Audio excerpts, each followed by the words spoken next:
Да, много често и това е много гадно, защото вчера, както казах отдавна, вчера карах един мотор и да, карах мотор. Представете си, карал съм с 30 км в час.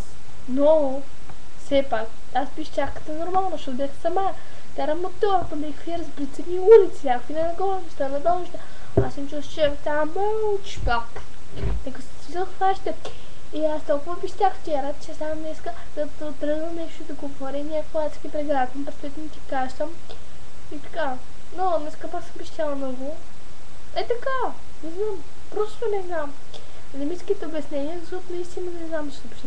Е така, гледам. Ей, какво си? Почвам да пищам. Също. Мога да ви покажа около 7, 8, 9, 20 начина. Как се пише, разбирате, аз съм някакво мога да пишете някакво. Стига! Да ви някаква наистина. Адски много досадно да пища. Обаче, ме кефи. И пища, защото ме кефи. Чао! Обичам ви! Ама не. Обичам ви! Чао!